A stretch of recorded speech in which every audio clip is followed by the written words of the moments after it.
जहां इजराइल और हिजबुल्लाह के बीच तनाव एक बार फिर अपने चरम पर पहुंच गया है। हाल ही में हिजबुल्लाह ने इजराइल के तीसरे सबसे बड़े शहर हाइफा पर रॉकेट दागे हैं। साथ ही हम जानेंगे कि आज 7 अक्टूबर 2024 को इजराइल ने हमास के द्वारा किए गए हमले की पहली वर्षगांठ किस तरीके से मनाई है।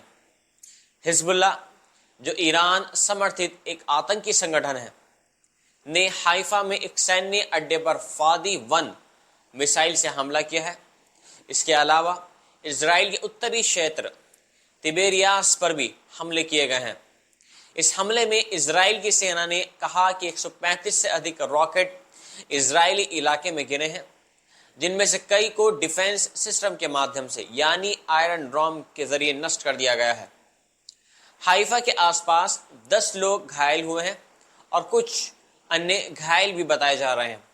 इस हमले के जवाब में इजराइल की सेना ने दक्षिण लेबनान में हिजबुल्लाह के ठिकानों पर व्यापक कार्रवाई हवाई हमले किए हैं। इजराइल ने बैरूत के दक्षिणी इलाके में भी एक लक्ष्य पर हवाई हमला किया, जिससे धुएं का एक बड़ा गुबार उठता देखा गया। इस संघर्ष में इजराइल के 11 सैनिकों की मौत हुई है और लेबनान के बिंत जिबेल में एक इजरायली हवाई हमले में 10 दमकल कर्मी मारे गए हैं।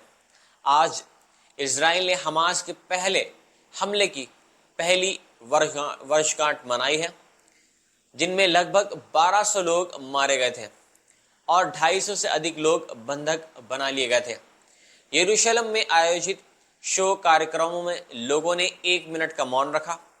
प्रधानमंत्री बेंजामिन नेतन्याहू ने कहा, हम अभी भी 7 अक्टूबर 2023 में फंसे हुए हैं और हमें बंधकों को वापस लाने के लिए एक पवित्र मिशन पूरा करना है। इजरायली हवाई हमलों के कारण लेबनान में मानवीय संकट उत्पन्न हो गया है। लेबनान के स्वास्थ्य मंत्रालय के अनुसार हाल ही में हुए हवाई हमलों में 22 लोग मारे गए हैं। इस बढ़ते संघर्ष ने 12 लाख से अधिक लोगों को अपने घर छोड़ने पर मजबूर कर दिया है। हिजबुल्लाह ने 8 अक्टूबर 2023 को हमास का समर्थन करते हुए इजराइल पर रॉकेट दागने शुरू कर दिए थे। अब यह संघर्ष एक बड़े युद्ध में बदल रहा है। इजराइल ने दक्षिण लेबनान में जमीनी हमले भी शुरू किए हैं, जबकि हिजबुल्लाह का दावा है कि उन्होंने इजरायली हमलों का प्रतिरोध किया है। ये संघर्ष वैश्विक स्तर पर चिंता का कारण बन गया है। अमेरिका और ईरान के बीच तनाव बढ़ रहा है, जिससे क्षेत्र में युद्ध का खतरा और ज्यादा बढ़ गया है। इजराइल के प्रधानमंत्री ने कहा कि इस संघर्ष का उद्देश्य क्षेत्र में सुरक्षा और स्थिरता बनाए रखना है। दोस्तों, ये संघर्ष केवल इजराइल और लेबनान तक सीमित नहीं रहा है, बल्कि इसका असर पूरे मध्य पूर्व और विश्व की राजनीति पर पड़ने लगा है।